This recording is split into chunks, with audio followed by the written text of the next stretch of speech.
Los Angeles, Gregory McNeal, a law professor at Pepperdine University, is also an expert on the use of drones as well as the rules and laws regulating them. Obviously, the issue we've got here is in the absence of hard information, conspiracy theories abound, and people are, largely questioning who these drones belong to. Is there any, intel on that from what you've seen? We have seen a lot of information come out so far that sort of put things into a few categories. One category are those drones that have been misidentified as drones when they're really, in fact, manned aircraft. So they're not even drones, it's people looking up in the sky, thinking that they're seeing a drone. It's just an aircraft that's far enough away that looks like it's moving slowly. So there was one example on Twitter or X recently where someone thought it was a drone. It was a United Airlines flight. So we have that sort of category of misidentifications. That's a known. We also have a category of identifications where people have said, I believe that's a drone. Turns out that it is, in fact, a drone, but flying a drone is not illegal. Just flying it in certain places makes it illegal.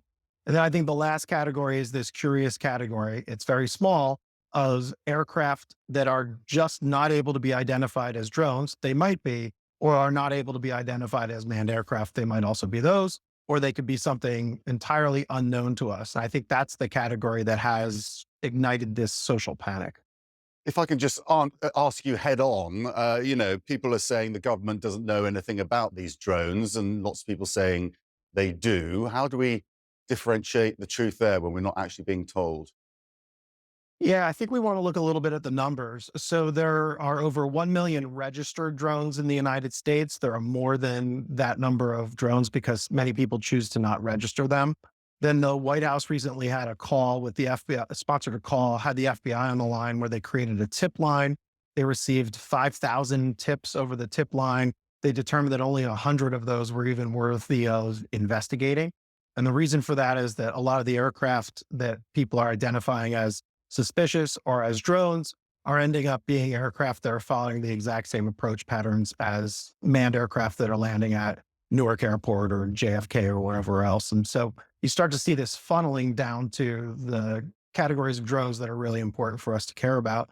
And then you have another category or another series of instances that are happening where people are going out to try and track down the drones they see in the sky by taking their own drone and flying it up in the sky, which then puts more aircraft in the air. So those are all sort of the possible things that could be going on without me disregarding the fact that something suspicious is happening, right? We do see credible reports of aircraft that are flying over military installations, for example, as well as two individuals who were arrested for flying them near Boston Airport.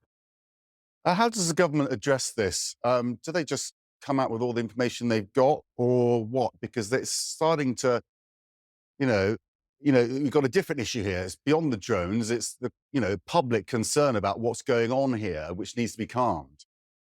I think you've really hit on the most important issue there, which is the public concern, the sense from elected officials in New Jersey and throughout that tri-state region, as well as their own constituents who feel like the information they're getting is not information they can trust. Now, maybe that's something that's just embedded in the discourse in American politics right now, but it certainly is a fact that both elected officials and citizens feel like they are not getting good information from their government. It's not necessarily the fact that it's inaccurate. They're just not believing the details that they are being provided by the government.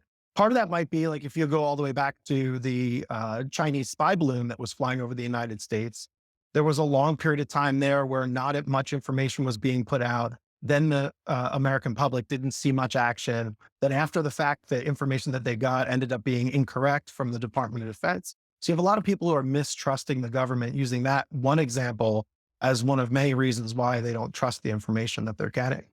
The spy balloon was a spy balloon. That was all confirmed in the end. It became quite transparent, didn't it? We're not getting the same transparency on this. I mean, how easy would it be for a foreign player to put these up, and why would they do it in such a visible way?